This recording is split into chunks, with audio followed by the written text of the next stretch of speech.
Right. Telangana Congress పార్టీలో కలుపు మొక్కలు ఏరివేయాలంటూ మాజీ ఎమ్మెల్యే సంపత్ కుమార్ వ్యాఖ్యలపై టీపీసీసీ చీఫ్ మహేష్ కుమార్ గౌడ్ స్పందించారు. సంపత్ కుమార్ లేవనెత్తిన అంశాలను తప్పనిసరిగా పరిశీలిస్తామన్నారు.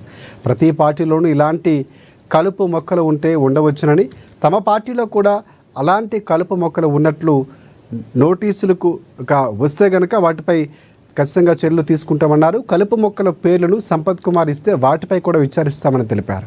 కాంగ్రెస్ పార్టీలో పాత నేతలకు ప్రాముఖ్యత ఇస్తూనే కొత్త వారికి అవకాశాలు ఇస్తామని టీపీసీసీ చీఫ్ స్పష్టం చేశారు.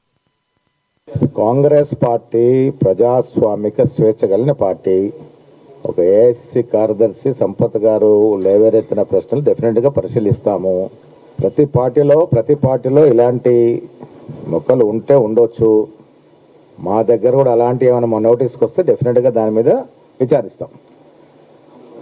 అంటే డెఫినెట్గా దృష్టికి వచ్చినప్పుడు డెఫినెట్గా ఆలోచిస్తాం. సంపత్ గారు అన్న పేర్లు ఇస్తే వాటిపై కూడా ఆలోచిస్తాం.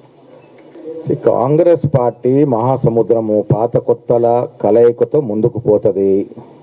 పాత వారికి ఉండాల్సిన ప్రాముఖ్యత ఎప్పుడూ ఉంటుంది. పాత వారికి ఆ ప్రాముఖ్యత ఇస్తూనే కొత్త వారికి కొంత అవకాశం ఇస్తాం.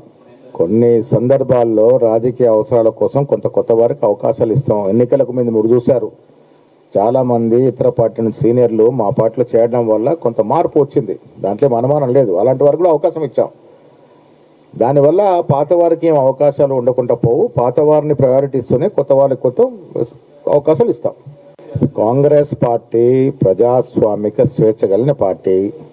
ఒక ఏఐసీ కార్యదర్శి సంపత్ గారు లేవరెత్తిన ప్రశ్నలు డెఫినెట్గా పరిశీలిస్తాము. ప్రతి